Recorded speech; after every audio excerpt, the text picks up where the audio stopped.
أعوذ بالله من الشيطان الرجيم بسم الله الرحمن الرحيم الحمد لله رب العالمين والصلاة والسلام على أشرف الأنبياء والمرسلين وعلى آله وأصحابه أجمعين رب اشرح لي صدري ويسر لي أمري واحلل عقدة من لساني يفقه قولي رب يسر ولا تعسر يا كريم السلام عليكم ورحمة الله وبركاته. Alhamdulillah, syukur pada Allah Subhanahu wa taala kita masih lagi diberikan ruangan dan juga taufik untuk meneruskan kuliah kita pada petang ini. Dan kita membaca kitab Kashifatus Saja ala Syarhi Safinatin Najah yang merupakan karangan Al-Imam Muhammad An-Nawawi Al-Jawi rahmatullahi alaih. Kita sampai kepada muka surat yang ke-202. Pada matan Safinah itu mengatakan al-ahdatsu isnani. Jadi hadas itu terbahagi kepada dua.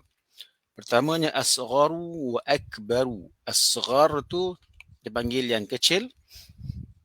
Kemudiannya akbar. Kalau kita lihat dia punya sirah tu menggunakan sirah isim tafdhil. Af'alu wazan dia. Macam maksudnya paling besar dan paling kecil. Itu sirah dia. Okey. Tapi apakah perbezaan di antara keduanya? Tengok matan dahulu. Fal asgharu ma aujabal wudu ialah perkara yang mewajibkan wudu. Itu dipanggil asghar. Yakni kalau kita buat perkara itu dia hanya mewajibkan wudu. Okey, mewajibkan wudu untuk diangkat kita punya hadas. Sementara itu pula lawan kepada asghar ialah akbar ma aujabal ghusla yang mewajibkan untuk kita ini mandi bagi mengangkat hadas tersebut. Jadi nama asghar dan juga akbar itu melihat kepada jenis hadas itu bergantung kepada apakah yang kita kena buat untuk menghilangkan hadas itu. Kalau hadas kita besar, kita kena mandi wajib. Hadas kita kecil, kita kena wuduk sahaja untuk mengangkat namanya hadas. Okey, lihat sedikit syarah. Kalau kita baca banyak sangat takut kita tidak sempat nanti untuk ke hadapan. Apakah dia asghar? Okey, fa ba'dhum. Okey, kita baca dia punya ziyadah ma'lumat min asy-syaikh, dia kata min asy-syarih fa ba'dhum ja'ala al-ahdatha thalathata aqsamin. Ada sebahagian daripada mereka, ulama lah, mereka ni ulama, menjadikan di sana terdapat 3 pembahagian hadas. Akbar paling besar, awsat sederhana, asghar paling kecil. Macam kita kata seperti najis. Ada najis yang mukhaffafah, mutawassitah, mughallazah. Juga dengan hadas, iaitu ada yang akbar, ada yang awsat, pertengahan, ada yang asghar, kecil. Okey, macam mana mereka boleh divide ataupun membahagikan yuqassam ila dhalikal aqsam falikauni ma yahrumu bil haid aktharu min ghairihi yusamma hadathan akbar. Yang dipanggil akbar, paling besar ataupun yang besar ialah apa yang berlaku pada orang yang haid. Okey. Kenapa nama dia haid? Nanti kita lihat kemudian. Tapi haid ni dipanggil hadas yang paling akbar. So dalam hadas besar tu kalau kita lihat kita dua pembahagian sahaja. Matan mengatakan ada hadas besar dan kecil. Yang kena mandi wajib dipanggil akbar. Yang hanya kena mandi ataupun kena wuduk dipanggil asghar. Namun ada ulama yang mengatakan tidak, bukan tidaklah, dia tambah lagi. Dia kata 3. Yang haid ialah dipanggil akbar. Sebab apa? Sebab dia ada tempoh dan tak boleh dihilangkan serta-merta. Orang yang haid tidak sama seperti orang yang berjunub. Orang yang berjunub, okay, yang keluar air mani, okay, ataupun yang berjima, okay, izal taqal hitanani fa'wajabal ghuslu. Kalau bertemu ataupun ilaj, saling memasukkan antara dua kemaluan lelaki perempuan, farash dan juga zakar, wajabal ghuslu, wajib kita mandi wajib. Alright. Tapi ataupun dipanggil ihtilam, keluar air mani. Keluar air mani itu ataupun mandi ataupun jima' itu adalah perkara yang boleh dihilangkan dengan usaha kita. Saya ihtilam lah. Apa nak buat ni? Mandi wajib. Bila kita mandi wajib, hilanglah kita punya hadas yang besar, hadas tersebut. Tapi orang haid, walaupun bila datang darahnya, Dia boleh mandi tapi tak akan menghilangkan darah dia. Dan akan berlanjutan sampailah habis berhenti darah dia. So itu dipanggil akbar. Berbeza pula antara orang yang haid dan orang janabah. Secara umumnya tak ada beza. Mereka perlu mandi wajib. Tapi yang ulama dia menambah lagi detail. Dia kata orang yang haid ni tak sama dengan janabah. Walaupun kedua-dua kena mandi wajib. Kerana orang haid ni bertempoh. Sama dengan nifas lah. Kita kiaskan kepada nifas. Lagi panjang. 40 hari, 30 hari. Dia tak boleh untuk mengangkat hadas dia. Sebab apa? Sebab dia masih lagi datang darah. Masih lagi darah tu berterusan. Okay, itu dia. Itu dia panggil akbar. Dan yang kedua dia panggil asghar. Apa dia? Awsat. Apa yang awsat? Iaitu hadas yang disebabkan. Okay, yang disebabkan kerana janabah. Tapi dia bukan haid. Selain daripada haid. Okay, selain daripada haid. Maknanya dia kena mandi wajib juga. Tapi dia bukan haid. Yang ni dia boleh angkat bila-bila. Teragak nak mandi, dia mandi dan juga akan terangkat. Okay. Adapun yang ketiga dia panggil yang paling kecil dia panggil hadas, iaitu hadas asghar lah, yang cuma boleh diangkat dengan wudu. Jadi akbar, asghar, awsat itu dibezakan dengan sejauh mana banyak benda yang diharamkan.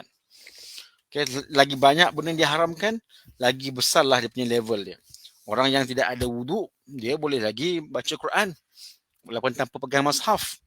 Dia boleh lagi buat benda-benda yang maknanya bukan ibadat, tak boleh lah. Okay? Itu tak ada wudu. Tapi orang yang berjanabah, dia tak boleh baca Quran langsung meniatkan bacaan. Juga orang yang haid ada masa yang panjang. Jadi itu perbezaan di antara dua. Ini ba'duhum yuqassim kadzalika. Setengah ulama membahagikan sedemikian. Maknanya bukan pembahagian yang muktamad. Yang muktamad, yang normal yang kita dengar ialah dua hadas sahaja, besar dan kecil. Apa yang kena mandi wajib, hadas besar. Apa yang kena wudu, hadas kecil. Itu senang. Cuma kita membaca beberapa faedah daripada Asy-Syarih. Baik, sambung lagi. Okay, sambung lagi. Dia kata wa al-awratu, pada matan, al-awratu arba'un. Iaitu auratul rajuli mutlaqa. Okey, auratul rajuli mutlaqa. Okey, aurat tu ada 4 perkara. 4 perkara aurat tersebut. Ni matan ya. 4 benda aurat itu. Pertama sekali dipanggil auratul rajuli mutlaqa. Aurat lelaki secara mutlak. Sebelum kita pergi jauh, kita tengok dia punya syarah kata apa? Syarah kata apa? Al-aurat ini lughatan dia apa? Naqsu wa syai'ul mustaqbah, perkara yang kekurangan dan yang amat menjijikkan ataupun memalukan. Okey, secara istilah dia apa? Ma yajibu satruhu fis salah wa ala ma yahrumu an-nazaru ilaih. Apa yang wajib ditutup dalam solat dan yang diharamkan untuk dilihat kepadanya, itu dipanggil aurat. Okey, itu aurat. Jadi aurat ni dari segi bahasa betul mustaqbah. Tapi dari segi syarak, apa yang kena tutup ketika solat dan apa yang tidak boleh dilihat kepadanya. Tengok bawah pula, tengok syarah. Bila mana Empu Matan kata auratul rajuli mutlaqa, aurat lelaki itu secara mutlak, bawah tu Syekh kata apa? Amma auratul rajuli ay dzakaril muhaqqaq, lelaki yang betul-betul lelaki lah. Lelaki yang betul-betul lelaki. Lelaki yang tak betul lelaki ialah mereka yang khunsa. Adapun yang menukar dia punya jantina, dia adalah lelaki. Dari segi status. Okey. Nama tak boleh sebut, tapi kalau kita lihat sekeliling kita, baca paper, tengok Instagram, tengok TikTok, tahu. Oh, ini dia yang, kalau yang tukar dengan sengaja, dengan dakwaan macam-macam lah. Allah memilih dia jadilah perempuan lah. Kromosom X, Y bercampur-campur lah. Itu tak kisah. Itu alasan yang boleh dibuat. Dia memilih untuk jadi perempuan. Sebagai contoh. Setelah lama jadi lelaki, nak jadi perempuan. Nak menukar status kepada perempuan. Tak apa. Tak apa tu dia kata, kamu boleh membuat pilihan, tapi Allah Subhanahu Wa Taala mengharamkan sedemikian. Itu benda yang besar, menukar kejadian Allah Subhanahu Wa Taala. Okeylah, tak apa. Dia nak tukar dia punya status kelakiannya kepada keperempuanan pada sangkaan dia. Jadi bila nak tukar tu, okey, dia ni dia panggil apa? Zakar muhaqqaq ke ataupun khunsa? La, dia zakar muhaqqaq. Lelaki betul. Khunsa ni yang ada dua kemaluan. Dia satu je. Tapi dia yang menambah dengan satu. Istina'i. Yang tiruan. Sintetik. Orang itu dipanggil zakar. Dia lelaki. Okay. Cuma dia tukar. Kata, dalam bahasa Arab dia panggil mukhannas. Okay. Mukhannas tu bermaksud, mukhannas tu ialah yang berpura-pura menjadi perempuan. Dahulu tidak boleh buat pemedahan. Hari ini dah boleh pemedahan dan boleh berlakon pula jadi perempuan. Apakah dia tu dah jadi perempuan, status dia? Kena pakai tudung ke? Tak, dia tetap lelaki. Dia tetap seorang lelaki. Tak akan ada head pun. Jadi tak payah head lah. Memang tak ada head pun, lelaki namanya. Dia buat pemedahan ke, kamu tukar ke, suntik biar besar ke, itu terpulang. Kamu adalah lelaki yang asal. Okey. Jadi memang lelaki, ya lelaki. Adapun orang melihat kepada dia naik nafsu. Itu cerita lain. Ini cerita dia dengan sebagai dia sebagai seorang lelaki yang asal. Dia adalah status lelaki sampai bila-bila.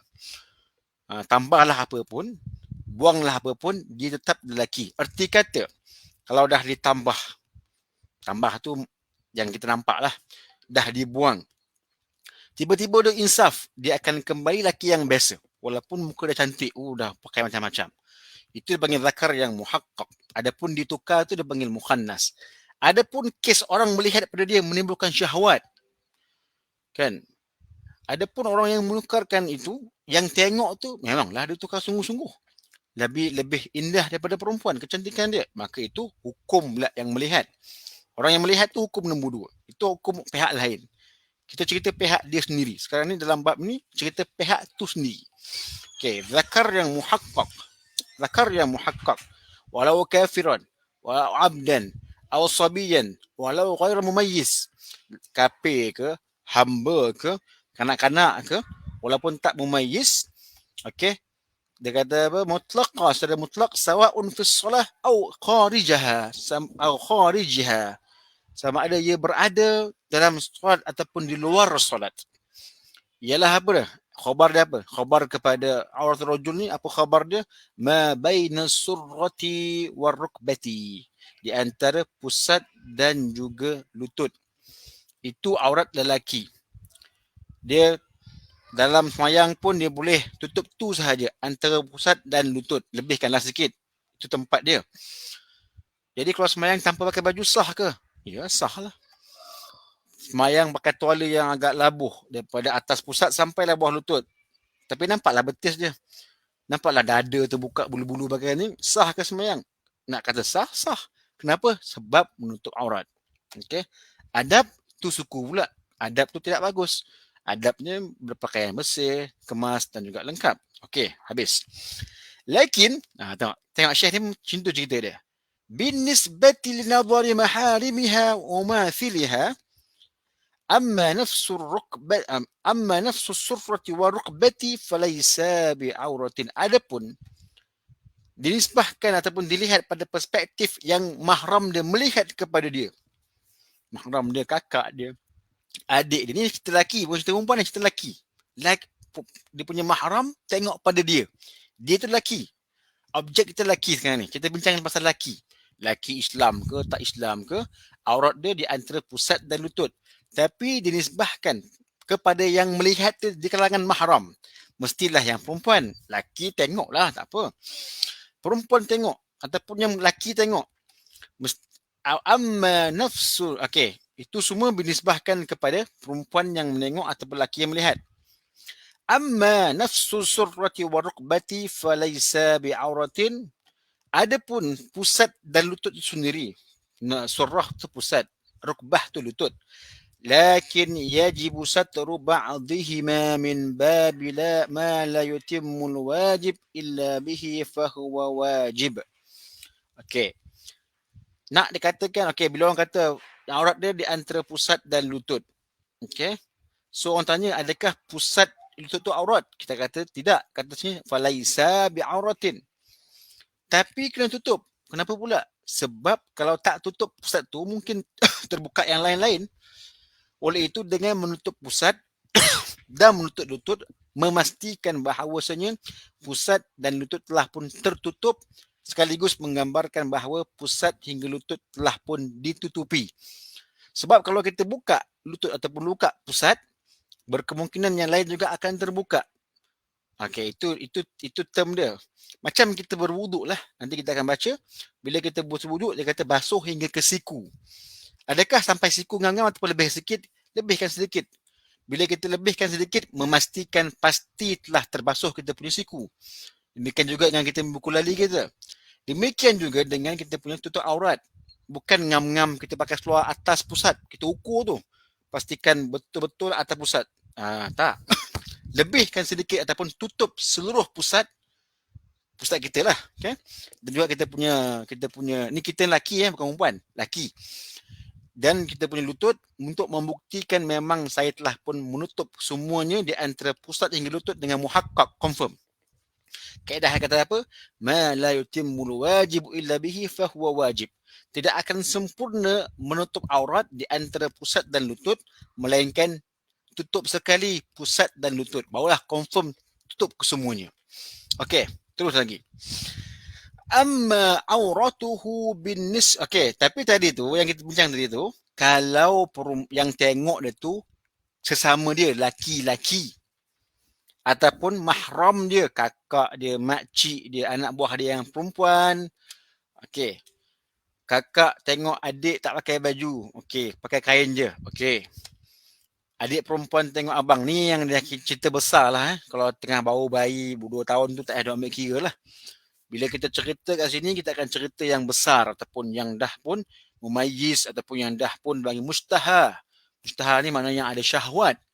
Kalau baru 4 tahun, kecil lagi, Allah tak nampak apa pun, tu mungkin bukan bidang kita. Kita tak bincang pasal atfal ataupun kanak-kanak, tidak. Ni yang normal lah. Abang ataupun adik tengok kakak, kakak tengok adik, adik perempuan tengok abang. Okay? Jadi apa aurat dia? Tadi itulah antara pusat dan lutut.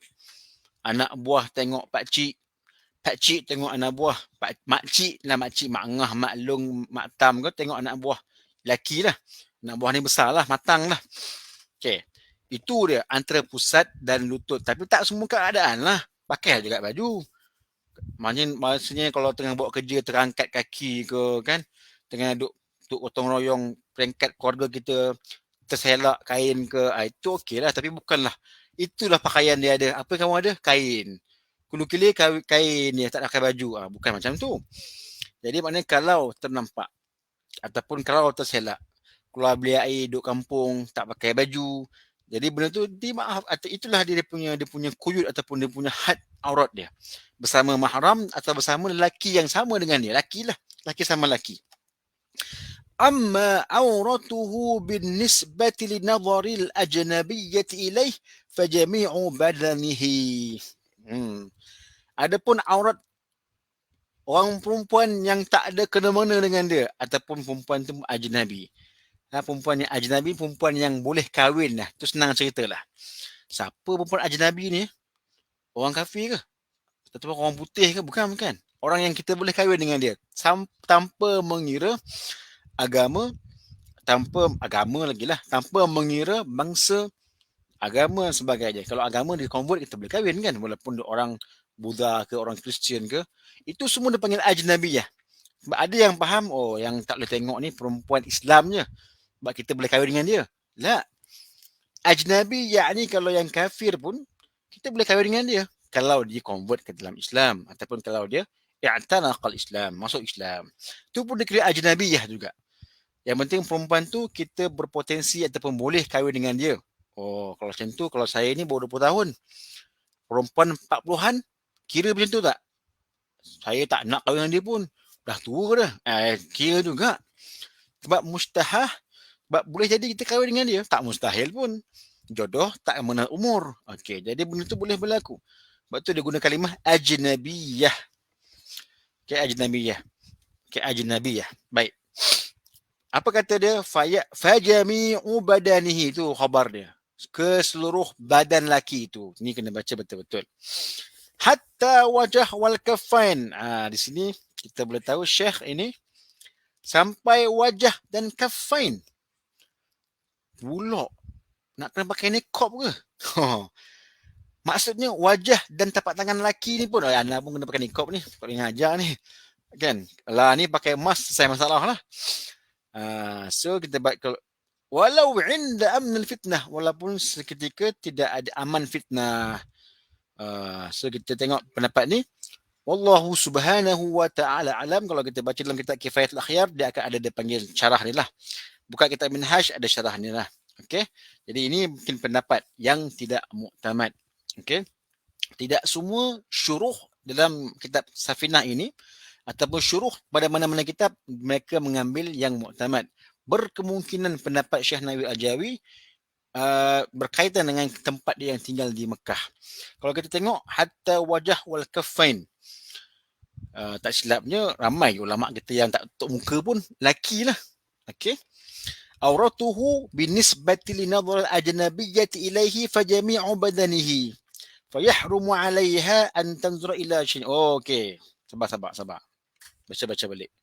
Adapun aurat dia untuk perempuan ajnabiyah melihatnya ialah di antara semua anggotanya, jami' badan. Semua anggota badan termasuk wajah dan dua tapak tangan. Maka haram untuk perempuan itu melihat akan ke seluruh tempat tersebut. Hatta badan, muka dan juga tapak tangan. Kalau dalam buku lain, dia kata lil hajah, tak apalah. Okay, lil hajah. Okay, benda ni kalau kita baca satu kitab, kita kena refer kitab-kitab yang lain kalau ada muskil yang tertentu.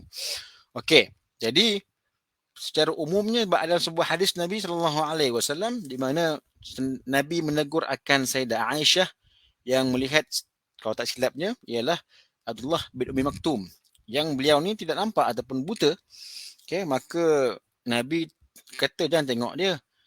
Maka kata Sayyidah Aisyah, bukankah dia tak nampak kami? Tapi Nabi kata, tapi kamu nampak dia. Di situ kata ulama, perempuan ni pun tidak boleh melihat lelaki. Okay. Jangankan aurat ataupun lebih dalam, bahkan muka dan tapak tangan pun tak boleh dilihatkan, melainkan indal hajah. Okay, indal hajah. Tapi kat kampung tu, bukan kampung sini pun sama kan. Kat kampung lah orang biasa kan. Kampung, pakai tuala keluar rumah, pakaikan plekat. Bukan dengan mahram tak ni, kat keluar rumah kat laman dia, basuh kereta, kasih ayam makan pakai jadi benda-benda tu mungkin budaya kita lah, ataupun mungkin juga benda tu benda, tapi ini pendapat yang dikatakan oleh Imam An-Nawawi Al-Jawi, yang dia kalau jami' badan ni, kalau kita lihat syarah dalam lain ada katakan tak sedemikian, bahkan boleh dibuka tangan dan muka bukan, tapak tangan bukan. Buktinya ketika haji kan wajib buka. Bukan lagi wajib buka, itibak lagi. Itibak ni apa ni? Kita pakai, kita buka kita punya ni kan. Kita punya sebelah kiri, sebelah kanan kita. Kalau lah tapak tangan dan juga muka tu adalah aurat, ni hujah ulama yang mengatakan tidak. Muka bukan aurat. Bahkan perempuan pun bukan aurat. Ni hujah antara mereka. Sebab kadang-kadang bila kita baca sebuah kitab, kita baca statement tu, kita risau. Saya ni pergi mengajak tak pakai niqab ni, contoh. Saya kerja ni tak tangan pun kita main sing-sing je, pakai t-shirt kadang-kadang. Dosa ke saya ni? Itu. Jadi kita tahu bila kita baca beberapa kitab, di sana terdapat khilaf di kalangan ulama Syafi'iyah sendiri, adakah muka, tapak tangan ataupun bagaimana merupakan aurat. Okey, jadi baca sebuah kitab, kita juga kena baca kitab-kitab yang lain.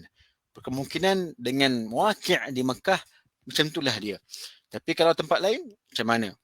Dan juga pendapat-pendapat yang pelbagai yang dibahaskan dalam kitab yang mutawwalat.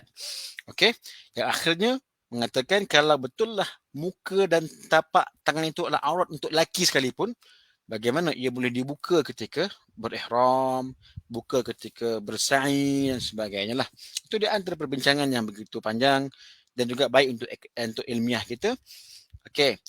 Wabinisbati, jadi yang kita amalkan mungkin okeylah, betul lah kita amal ni. Jangan nanti kita baca kitab ni, rupanya ustaz-ustaz ni kena pakai niqab ni. Tak macam tu. Tak boleh pakai lengan pendek ni, dosa ni. Tak. Mungkin ada setengah keadaan makan lengan pendek tu tidak baik untuk kita punya siqah lah. Ya ada setengah keadaan sedemikian, tapi janganlah kita nisbahkan kepada aurat. Ustaz semayang tu tangan terbuka tu aurat tu. Tak sedemikian ya. Baiklah. Wa bin nisbati lil khalwati as-sawatani faqat al-mu'tamad. Tetapi ketika lelaki tu berseorangan, dah dibincangkan lelaki tu dengan mahram dia, lutut dan pusat. Dah dibincangkan aurat di antara kalau dia dengan ajnabiyah, seluruh badan dia ataupun seluruh badan yang berbentuk adat je. Muka tak apalah, rambut tak apalah kan. Tangan tak apa terbuka. Ikut adat kita lah. Tangan lengan pendek boleh diterima. Okey, kalaulah itu bukan aurat lah maknanya. Okey, itu bukan aurat. Jadi jangan kita baca ni terus kita kata oh lelaki semua kena pakai jubah lah. Tak, ada perbahasan yang agak panjang di kalangan ulama. Okey, baik. Khalas. Maka tapi kamu lagi kalau dia berseorangan, seorang-seorang dalam bilik, apa dia punya aurat? Sawatani faqat. Oh, dua kemaluan depan dan belakang ataupun kubul dan dubur sahaja. Okey. Maknanya kalau saya dalam bilik saya boleh pakai seluar kecil lah. Boleh. Kan? Boleh. Tapi saya biasa tak pakai apa-apa pun. Pula dah. Okey. Jadi di situ kalau dibahaskan panjang adalah cuma di sini Syekh ni mungkin beradab. Okey, walaupun kita ni seorang-seorang duduk dalam bilik kita. Kita ada mau sewa, bilik kita seorang-seorang, privacy. Kata aku lah nak pakai apa pun dalam bilik, tak ada nampak-nampak pun. Tak ada tingkap, dinding semua, pintu berkunci. Siapa yang nampak? Yang nampak cuma Allah dan malaikat je. Dia punya hujah kan. Boleh ke? Tapi kita kata yang adabnya tetap kita menutup akan kemaluan kita lah walaupun berseorangan. Melainkan hajat lah nak buang air, kena buka lah. Jenuh nak buat lubang kat kita punya seluar tu satu hal lah pula. So tu kena buka lah. Saya ni nak buang air tapi tak boleh buka ke? Lah kena buka. Ini maknanya kalau dalam keadaan kita keluar bilik air, duduk dalam rumah seorang-seorang kan, dalam kita punya kawasan berseorangan tanpa ada sebarang kemungkinan diceroboh dan sebagainya. Tapi kalau luar rumah tak boleh lah. Lainlah rumah kita ni ada tembok setinggi tembok Cina, orang tak nampak lah. Tapi kita punya pagar pun lubang-lubang. Ada pagar yang dah runtuh. Tetap kita dikira keluar rumah yang memungkinkan orang melihat. Tutuplah macam biasa. Kita punya budaya kita kalau orang kampung, orang taman-taman kita paling kurang pakai kain pelekat. Baju tu tengoklah. Kalau dah tak seksi, dah kurang seksi tak apalah. Ni lelaki bukan perempuan, lelaki. Tak apalah kan. Itu benda tu bergantung juga kepada kita punya adat. Tapi fiqahnya memang pakai yang lengkap. Kalau kita ni orang-orang yang agama, imam-imam, Tok Bilal, memang elok pakai yang lengkap lah. Jangan keluar rumah pakai seluar pendek, walaupun bolehlah rumah. Kita dengan rumah kita dengan isteri kita lah rumah. Kita Tok Imam, contohlah. Tok Imam masjid ni, Tok Imam ke Tok Bilal ke Tok Siap, boleh bincang lagi. Okay. Ustaz lah ngaji. Memang kita duduk rumah tu, kita dah tua dah, duduk rumah dengan kita punya isteri je. Anak dah keluar habis dah. Dia untuk menghangatkan suasana ke rumah tanggaan itu, kita pakailah pakaian yang agak romantis lah dengan suami isteri ni, tak apa. Dalam rumah is okay. Kita dengan isteri kita je. Isunya pakaian dalam rumah tu dibawa keluar. Tu isu. Dalam rumah pakai seluar pendek. Tak apa dengan isteri okay. Seluar pendek lah, baju ketat lah kan. Laki bukan perempuan, laki. Tapi bila kita keluar, kita pakai pakaian yang sama juga. Jadi di situ akan timbulnya fitnah. Kan, fitnah. Kita kan fiqh kan. Fiqh tu penting. Kepercayaan ataupun diberikan kepercayaan oleh orang yang melihat. Okey, tak apa. Habis. Jadi ketika berseorangan, boleh tutup, buka semua benda melainkan dua kemaluan sahaja. Tapi kalau lil hajah, buka lah. Nak buang air ya. Tapi tak boleh buka kan, kena tutup kan. Macam mana pula kena buang. Melainkan perubatan, sakit lah. Saya tak boleh kencing 3 hari. Nak tengok apa ada, batu karang kot. Masuk pistol dan sebagainya.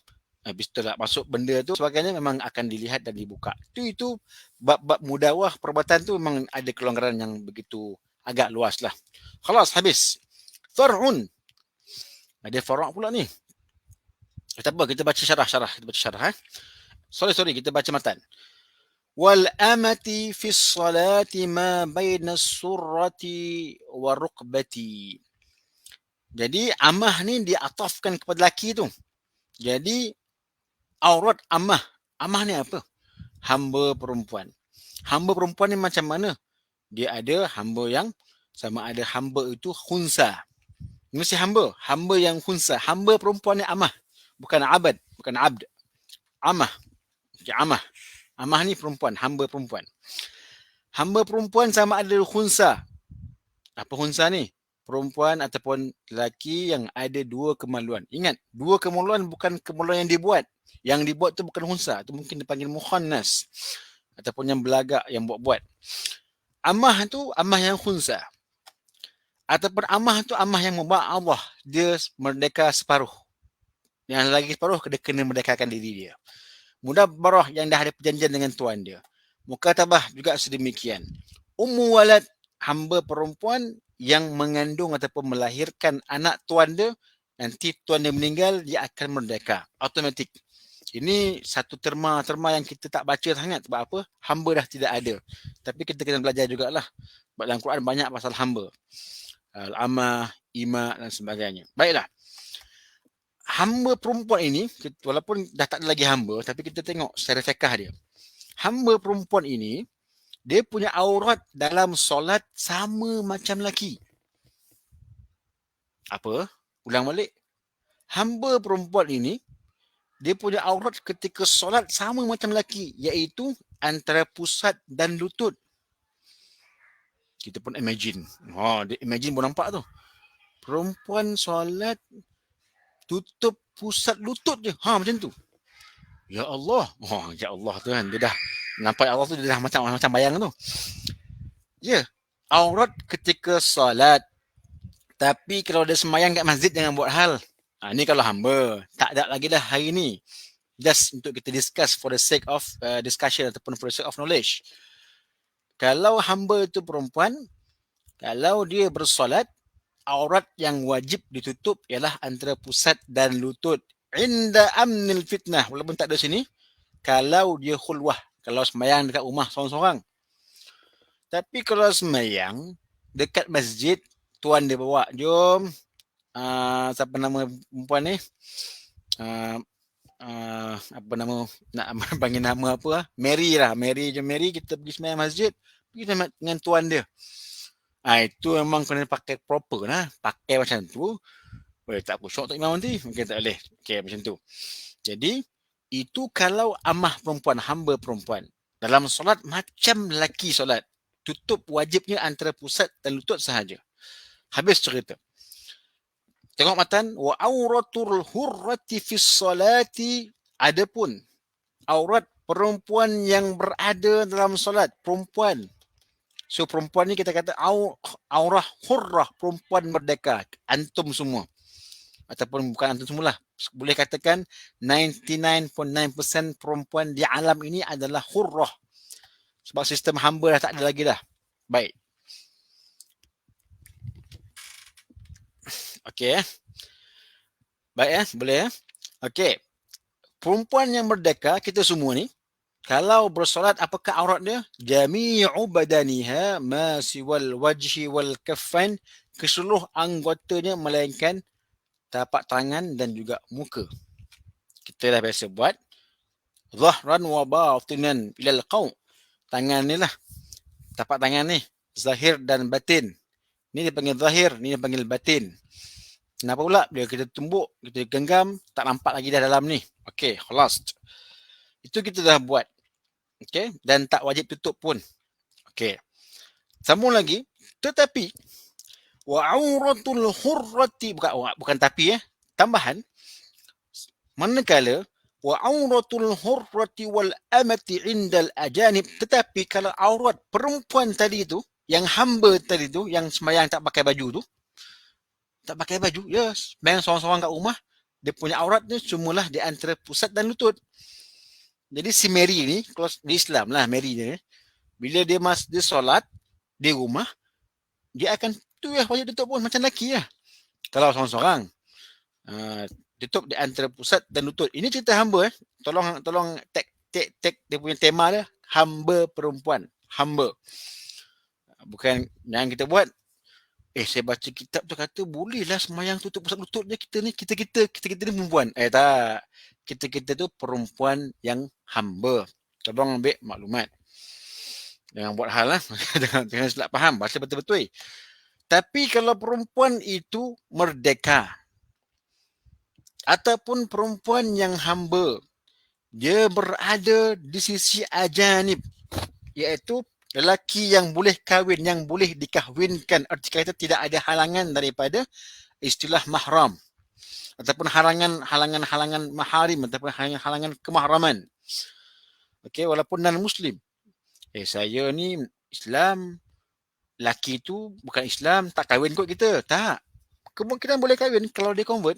Tadi kita dah buat contoh dia. Okey. Apa dia punya aurat dia? Jami'ul badani wa 'inda maharimiha wan nisa' baina surrati wa rukbah. Ialah keseluruhan anggotanya, jami'ul badan. Okey, tetapi sesama perempuan yang merdeka ataupun perempuan yang merdeka dengan hamba antara pusat dan lutut. Oh, macam tu Oh, dia antara pusat dan lututnya. Bolehlah kami ni sama muslimat akhwat ni duduk dalam bilik pakai tu ya. Yelah boleh ikutkan hukum boleh, tapi kita kena respect kita punya budaya dan kita punya maruah. Kita kan ketua muslimat PMI, PMU ke apa ni, contoh saja. Bukan kat Malaysia lah, ni di negara lain lah. Takkanlah duduk kat bilik walaupun kawan perempuan pakai tutup tentu lah. Macam mana nak respect dalam jadi ketua usrah ke naqibah ke raqibah ke. Orang nak respect kita, nak siqah pada kita juga. Jadi kena faham haddul aurah dengan apa yang kita praktis. Macam tu juga makcik-makcik kita. Kalau ikutkan wa inda maharimiha, perempuan merdeka ni bersama dengan dia punya mahram dia. Siapa dia? Anak buah dia, pakcik dia. Anak buah, pakcik lah, apa lagi anak tiri lah, pak mentua lah, itu semua kita punya tu. Okey, kita punya adik-beradik lelaki, adik-beradik seibu, adik seayah, tu semua kita punya mahram. Okey. Tapi takkan nak duduk rumah pakai tutup antara pusat lutut dia. Jangan buat kerja. Orang putih tak macam tu. Kan? Orang barat yang agak liberal pun tak macam tu bang dia. Kadang-kadang lah macam tu. Tapi kenapa tak boleh macam tu? Dah kita kata boleh. Di sini ulama kita kalau anda baca buku lain ataupun yang anda belajar dengan tuan guru dengan masyayikh kami, dia kata tetapi kena raikan adat. Ini melibatkan maruah dan kepercayaan. Makcik tu ustazah contohlah. Takkan duk rumah dengan anak buah pakai kain plakat atau kain batik je, tak. Berkemban pun agak pelik. Ustazah tu weh. Walaupun bukan aurat dia. Jadi benda tu kena ambil kira jap. Ana punya data nak habis jap. Maaf jap. Ambil charger. Okey. Sorry. Mohon maaf.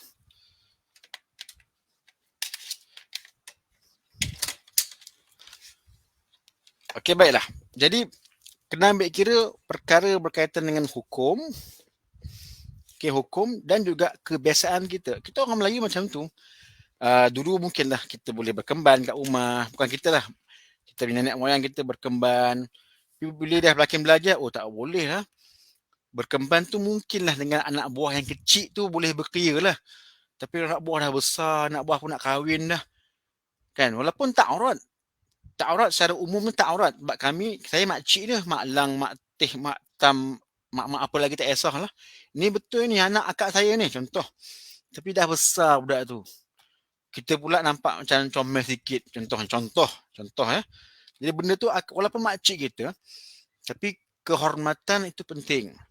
Adik ipar tak adalah. Adik ipar memang aurat. Bukan mahram tu. Okey, jadi benda tu kena ambil kira praktis adat kita dan juga hukum. Tetapi hukum ni juga akan terpakai kalau keadaan tu mendesak. Biasanya makcik-makcik kita ni bila dapat baby, ni yang berlaku lah.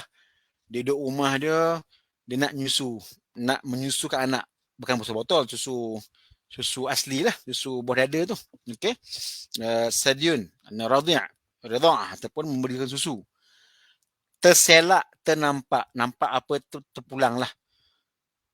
Ketika itu dimaafkan tak? Itulah dia panggil hukum di antara aurat perempuan merdeka dengan mahramnya pusat dan lutut. Oh, ternampaklah makcik tu nyusu anak dia. Malu lah kita. Contoh kan, contoh. Tapi tak aurat. Dia pun terselak lebih sikit. Contohnya. Okey. Ketika itulah dipakai hukum ni. Ter. Makcik tu duk masak beria, masak dodol tak puas hati dia lipat kain dia terangkat sampai ke dia punya betis ataupun dia punya betis. Wih, makcik wih, seksi tu. Tak seksi lah. Tengah duk buat kerja. Buat lagu mana?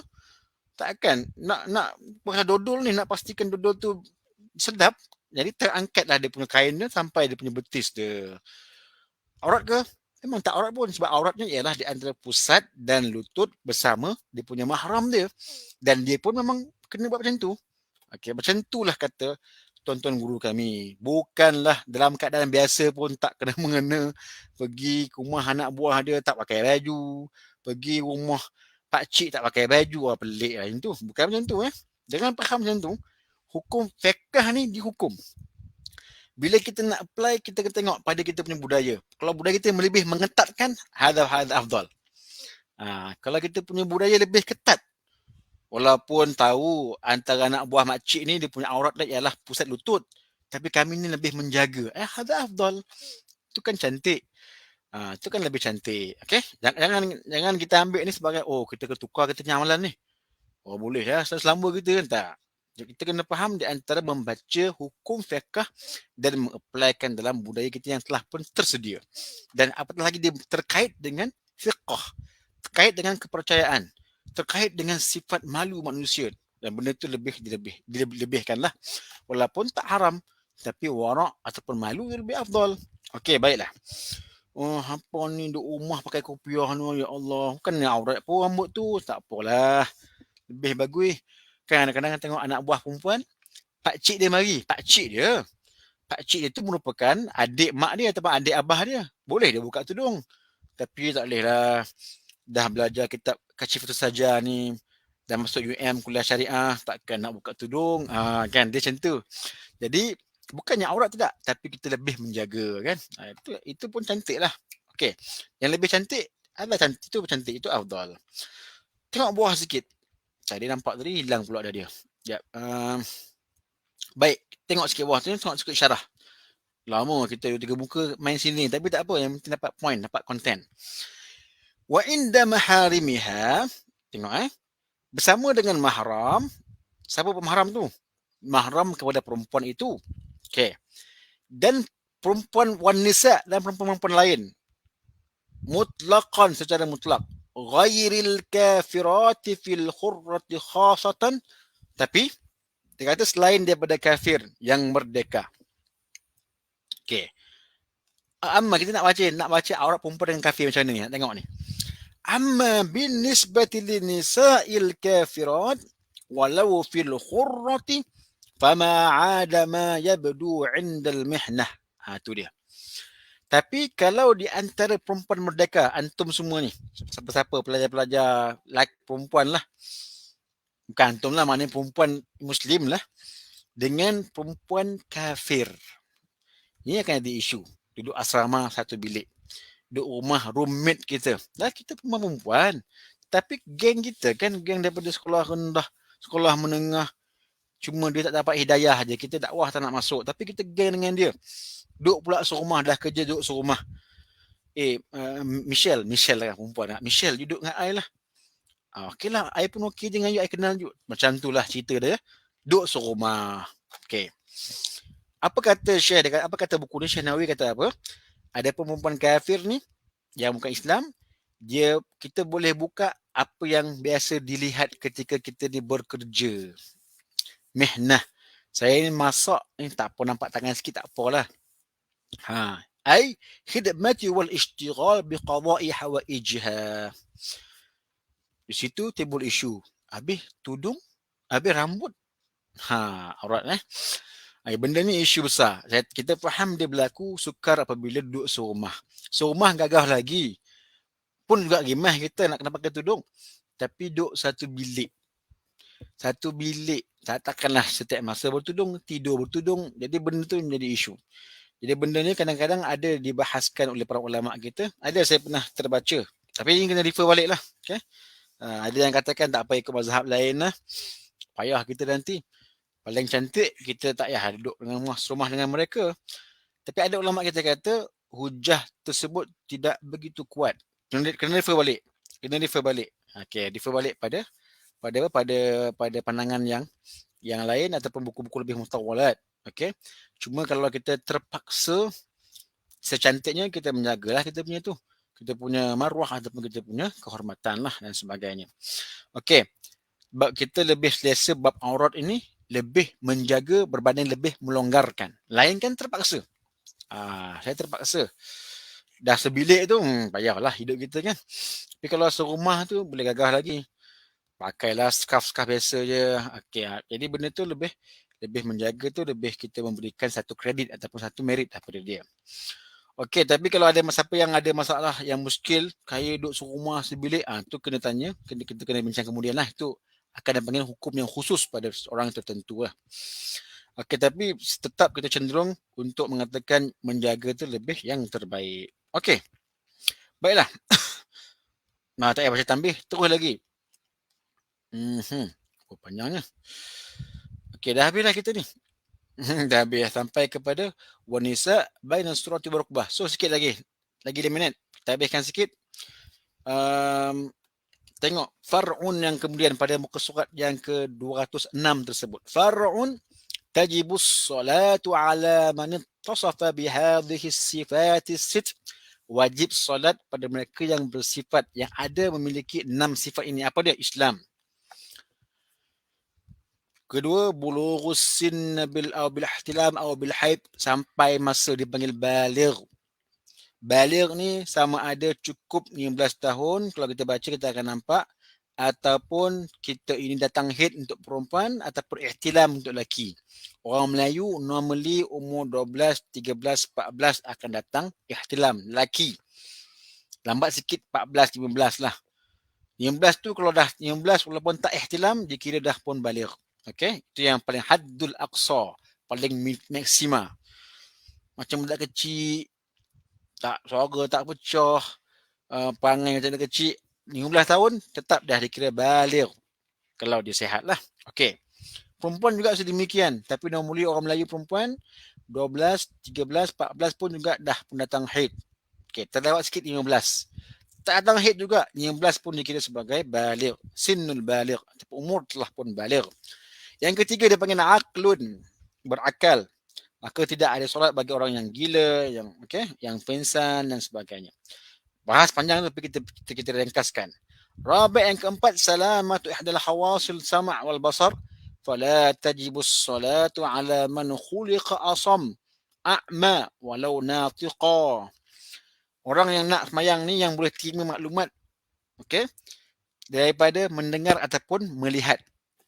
Okey, maka tak wajib solat orang yang diciptakan dalam keadaan yang asam, tak mendengar, summun, tak mendengar, a'ma, buta, tak dapat langsung lah sumber maklumat, dengar tak boleh, cakap tak boleh, kalau tak mendengar tak boleh cakap.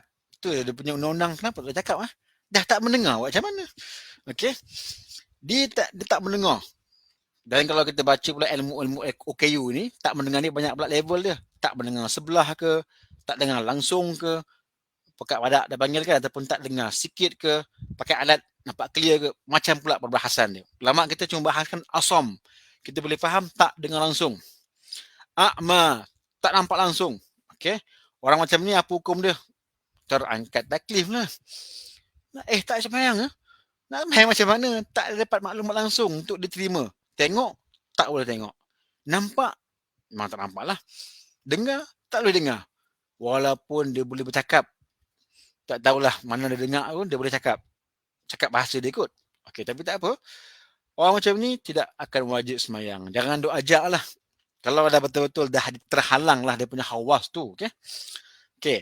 Yang kelima, sampai dakwah, maka tidak wajib solat mereka yang tak sampai dakwah. Kat Malaysia ni jangan cakap lah, semua dah sampai dakwah. Melainkan yang berada dalam tempat yang amat-amat isolate. Isolate. Walakin lau aslama Man lam tablughu wajaba alaihi al-qada. Tapi kalaulah dia Islam, dia masuk Islam, man lam tablughu, tapi apa ni? Tapi dakwah tak sampai kepada dia, maka dia kena qada. Saya bukan tak nak qada, tapi saya ni tak dulu jahil. Tu biasa kita dengar kan. Adakah saya kena qada ni? Saya tahu saya ni tak semayang lama dah, daripada kecil sampai dah nak pencen lah. Tapi ustaz, selama tu saya bukan tak nak semayang, saya jahil. Macam tak sampai dakwah tu. Jangan macam tu. Masjid tak jauh daripada tempat tinggal dia. Isu je bukan tak sampai dakwah, dia tak mencari dakwah. Para ulama kita kata yang tak sampai dakwah ni yang jauh, okey, yang ba'idul ahdi ataupun yang qaribul ahdi tu, yang sakana ba'idun minal ulama atau minal mudun. Tinggal bawah, mana tinggal kat mana? Dalam gua Niah dekat Sarawak, memang payah nak sampai situ. Logik lah. Ni duduk kat KL Selangor, dekat Alustar, dakwah apa tak sampai tu? Bukankah Islam dah lama kat Asia ataupun kat Malaysia ni? Oh lah, tapi tak sampai maklumat. Tak cari ke tak sampai. Benda tu kena clarify. So orang Melayu kita, dah kalau namanya orang Melayu Islam, jangan buat alasan saya tak solat, tak qada sebab saya ni jahil. Tak sampai dakwah. Tak ya. Kamu wajib kena qada. Mak ayah Islam, atuk tu Islam. So tidak ada reason untuk kata saya jahil tak sampai dakwah. Okey, yang keenam, dia suci daripada haid dan juga nifas. Maka tak wajib diqada dan tak wajib, bahkan haram sembahyang orang yang haid dan nifas. Okey, kalau dia sembahyang juga istihza, boleh jatuh kepada kufur, okey, baiklah, itu benda yang wajib kita erti untuk orang yang solat. Ini benda ni penting, kalau orang tanya kita boleh jawab basic je. Saya ni wajib sembahyang ke? Kenapa? Saya ni tak sihat ni. Islam ke? Ya. Dah balik ke? Allah, anak ramai dah. Okey, tak balik apa, anak ramai dah. Tahu tak sembahyang wajib? Tahu. Ada haid ke? Oh, saya ni lelaki. Okey. Gila? Tak, saya sihat. Sembahyang lah pakcik. Tak sihat ni. Tak sihat, buat cara sembahyang tak sihat. Jadi itulah, kadang-kadang itu soalan yang agak kita terima daripada orang awam. Tapi itulah dia hakikat. Bila belajar kita fiqh, itulah dia praktis kita pada persoalan yang berlaku di kalangan orang awam. Okey? Okey, baiklah, kita sampai sini saja. Nanti kita sambung pada muka surat yang ke-210. Tolong take note ya. Pada kalimahnya faslun fi bayani arkanis solah. Fasal pada menerangkan rukun-rukun solat, insya-Allah taala. Baiklah. Bismillahirrahmanirrahim. Rabbana atina fid dunya hasanah fil akhirati hasanah wa qina adzabannar. Wassallallahu alaihi wasallam Muhammad wa ala alihi wa sahbihi ajma'in. Alhamdulillahirabbil alamin. Saya mohon maaf kesilapan dan kesalahan bahasa dan maklumat sebagainya. Wallahu subhanahu wa ta'ala alam. Wassalamualaikum warahmatullahi wabarakatuh. Wal afu minkum.